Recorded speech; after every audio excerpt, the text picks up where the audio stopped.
You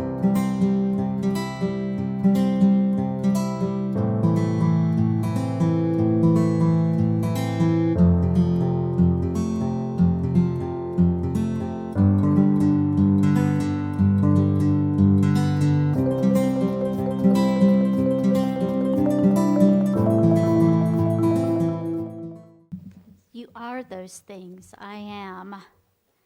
And what you say after that, I am peace, I am light, I am love. You are all of those things.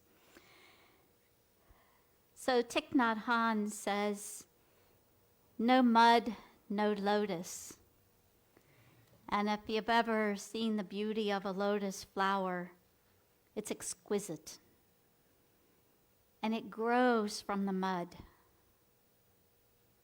And perhaps now we, as a country, are in the mud.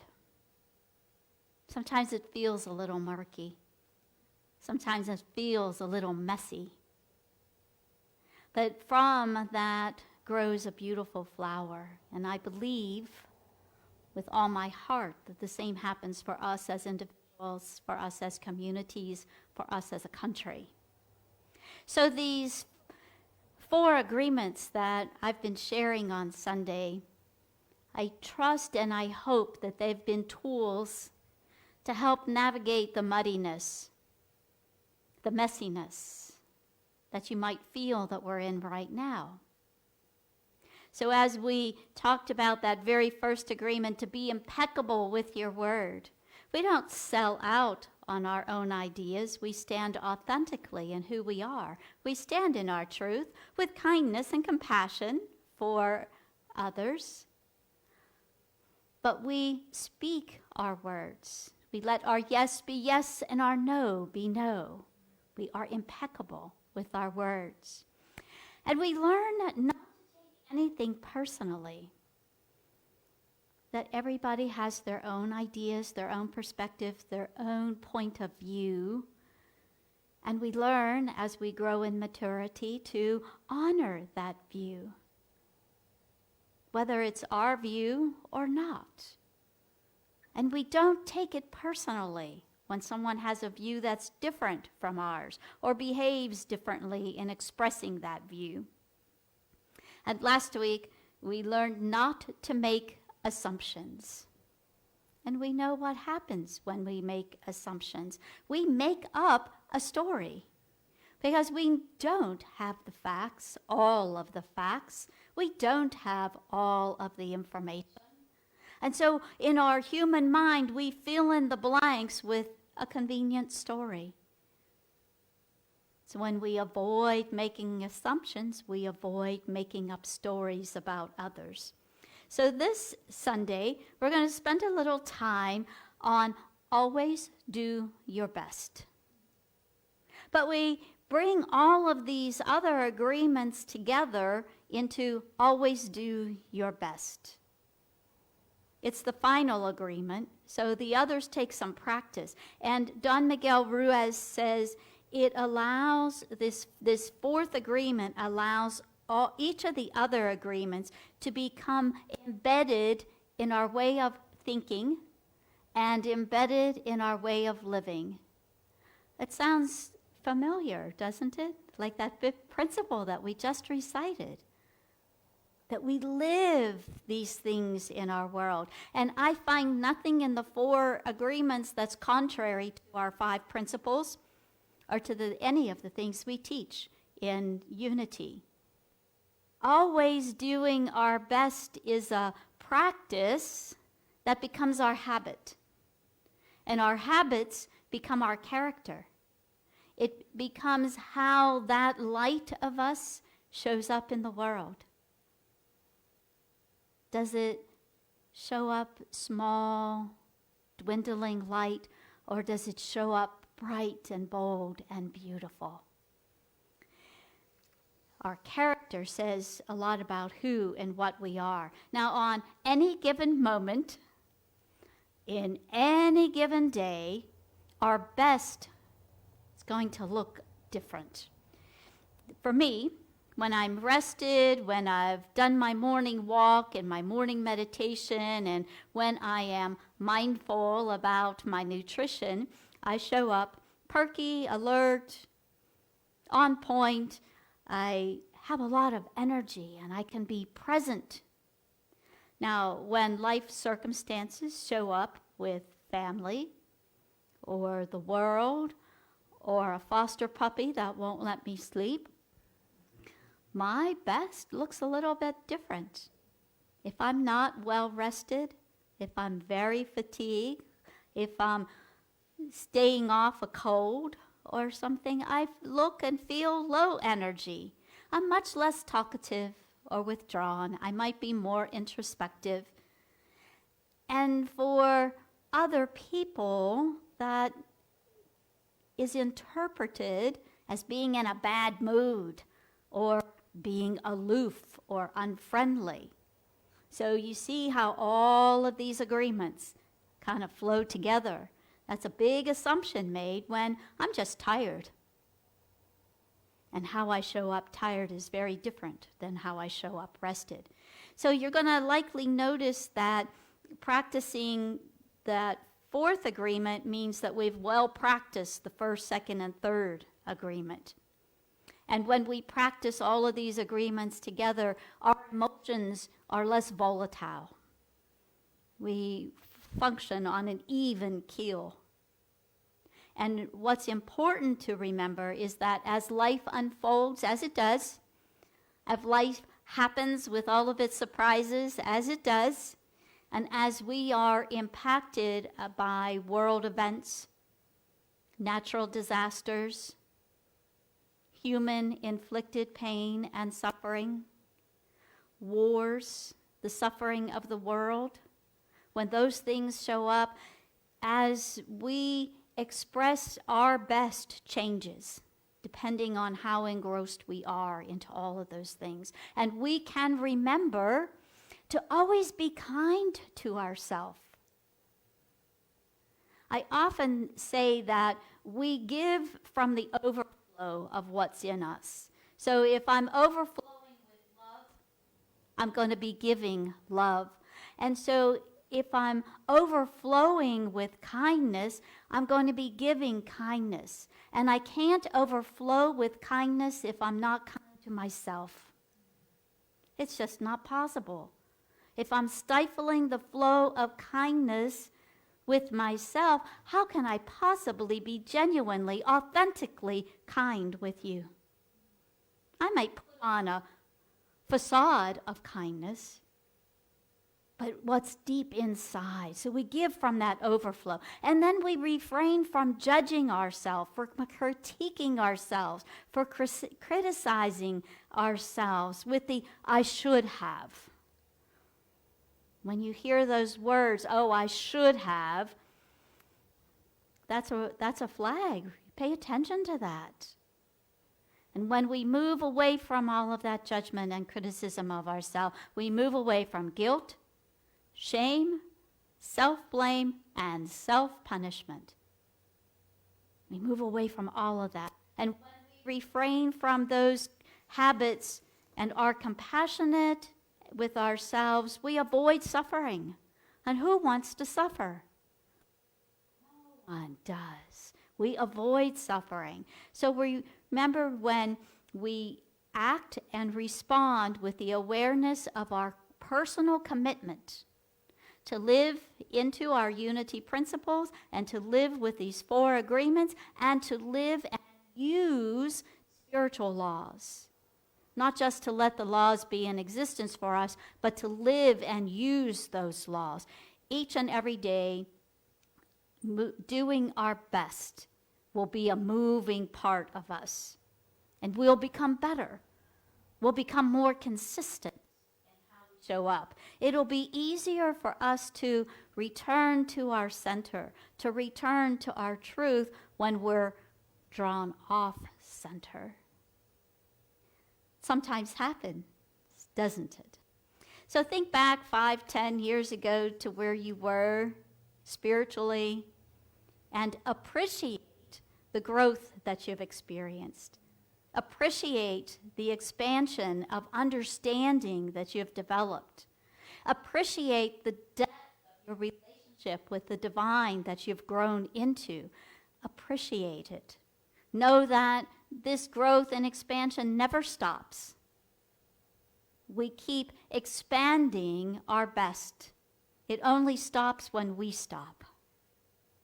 But the universe, God, the divine, is always there calling us into greater expansion and greater awareness and greater understanding of who and what we really are. I've heard people say, well, I'm only human. What can you expect? I'm only me being me. I'm just human. That's a cop-out. So stop that. You are not only human. You are, by the way, human. But you are spirit. You are spiritual beings, each and every one of us. Before we are anything, we are spirit. We're gifted time in this human realm. We're gifted time in this human form. And yet we are spirit, first and foremost, before we are anything. So act like it. Be it. Live from that spirit. Bring that human self along for the journey of your spiritual journey. And the story of medium and psychic Catherine Hayward, when one of the very early messages she received from her spirit guides, she heard this, and I'm going to read it so that I get it correct. We cannot emphasize enough the fact that you are spiritual beings. Neither the mind, nor the physical body, nor any of the qualities or attributes or names or labels by which the typical human is typically identified. The real you is not your physical body any more than you are the clothes that you wear. You have no idea of the vastness that exists inside of you. You have no idea of the vastness. All the wonders you perceive in the outer world can be found to a far greater degree within. For within each human being exists the seed of God, the divine spark. We prefer to call it the true self or the higher self. We would state that everything in the world is made of divine consciousness, and that is this consciousness that lives in the innermost core of individuals. God dwells within you as your own self. Although human is by nature divine, they by means of their mind deludes themselves into believing that they are small, weak, and ineffectual, when in fact they have at their disposal unlimited power and unlimited potential. God is all-pervasive, eternal, and perfect. God is in all things, within and without. Everything is God. And that's that universal presence that moves in all things by whatever name you call it. And if you heard Pope Francis speak this week, he acknowledged how that many names, the many paths lead to the same, which we sometimes call God. Powerful. I hope that resonated with you in some way. And it sounds to me like that's the fundamental unity teachings, our first and second principle, expanded on and taken even more deeply. The truth is the truth, however it shows up, whatever source it comes from. And Don Miguel Ruiz says, just do your best. Just do your best in any circumstance of life. It doesn't matter if you're sick and tired. If you always do your best, there's no way you can judge yourself. There's no way you can judge yourself. If you don't judge yourself, then there's no way that you're going to suffer from guilt, blame, self-inflicted punishment. There's no more, oh, I should have. There's no more, oh, I could have. There's no more, oh, I wish would have. What exists is the next time there's an opportunity, I will. Because we always have opportunity. Practice doing our best. Always do your best. Don Miguel Ruiz shares that you can give that internal judge a rest. Do you have an internal judge? Does it speak to you very often? Yes, there's every yes. We can give that a rest because we know that we've given our best in every moment. Have you given your best to this morning? Yes. Give our best. And we won't have an opportunity to judge.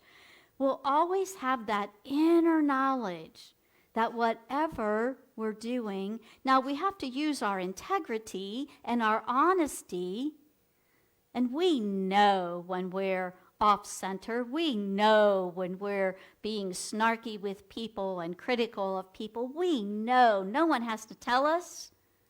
We know when we're doing our best and we're living that divine truth of us, and when we're being, the word sloppy comes to mind. When we're being sloppy and careless with our words and with our actions and with our thoughts. And we always have practical, real life opportunities to practice doing our best. So when we view this energy of the universe, God, in action, it's life in action. And one way we can show appreciation and gratitude for life as us is to do our best. To let go of living in the past. It's over. It's done. We can't change the past. And to give up fear of the future. It's not here yet. And just as we have been supported and honored in our life until this moment, that doesn't mean we haven't had tough times. That doesn't mean we haven't had challenges.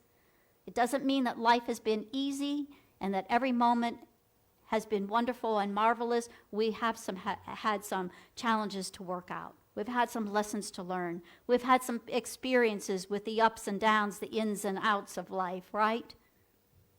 But the universe is supporting us. And we can acknowledge that force, by whatever name you call it, is guiding and directing our life. When we listen, when we pay attention, and when we follow. That still small voice. We all hear it, right? That gut that says, oh, yes, do that. That gut feeling that says, oh, maybe not. We all hear that, but we don't always follow it. There's a few things that we also can remember. Remember that you are divine. You are divine. You are God breathed into life. And we say that over and over and over again, and yet we continue to forget. But we are that divine essence poured into life. And as Catherine Hayward said in her intuitiveness, we're not just our physical body. We have a body, but we are spirit. And many times through the day we can pause and detach from the activity of the world, turn yourself off social media, turn the television off, turn the radio off, turn off all the sound bites, put the newspaper away. Detach from all that the world pours out and relax in your body. Relax in this temple, this vessel, and just be in it. And allow that creative force, allow that presence to be moving in you. Allow it to remind you of who you really are. That sounds like meditation, doesn't it? Yes. Take time every day to do that. Live thankfully. Live with gratitude. Live with a heart of thankfulness. So, without taking time to think, what's something that you're grateful for right now? Nature. Being here. Being here. Health. Ooh, yes. What's something that you're grateful for? Music. Ooh, yes, yes. I'm grateful for the music that we got today. I'm grateful for the meditation of this morning. If you don't have something that just comes easily, swiftly, instantaneously to mind that you're grateful for, practice gratitude.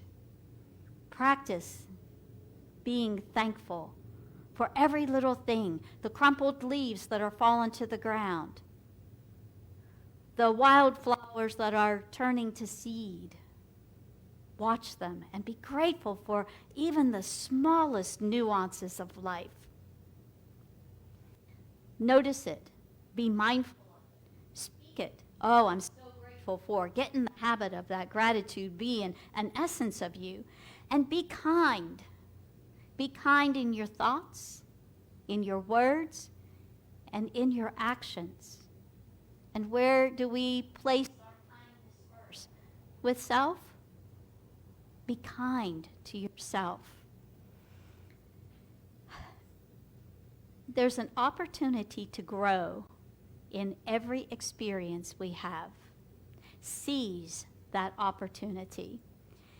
There's an opportunity to practice our unity principle, to see the goodness, to use the experience to create something good.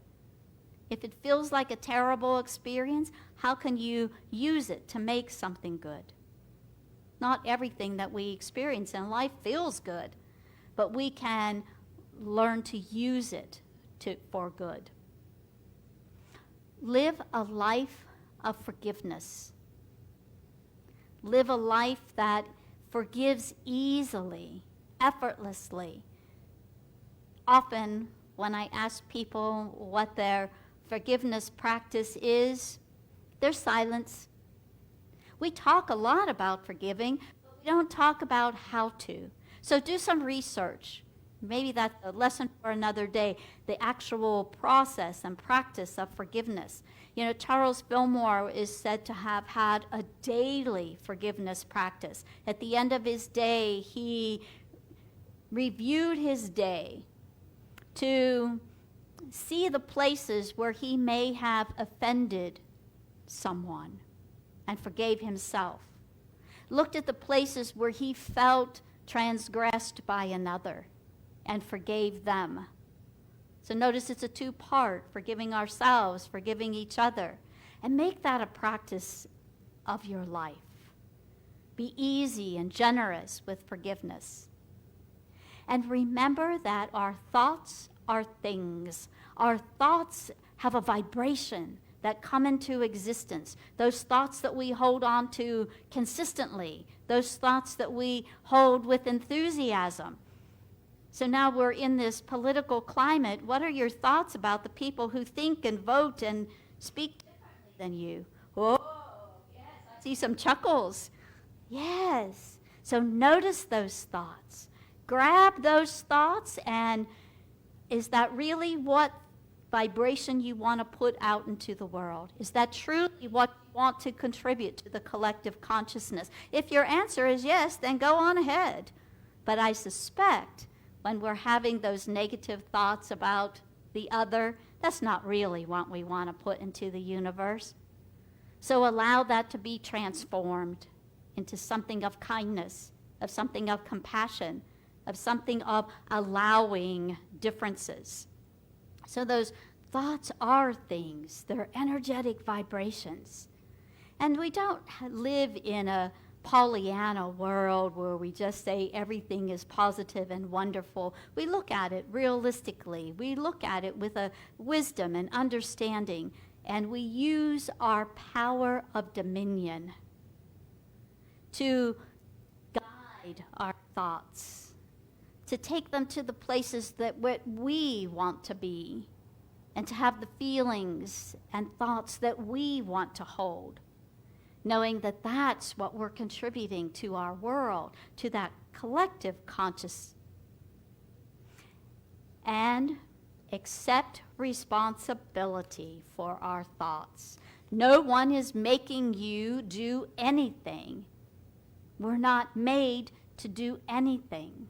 We get to choose what thoughts we allow to stay in our mind. We get to choose the words that we use when speaking about another person, when speaking to another person.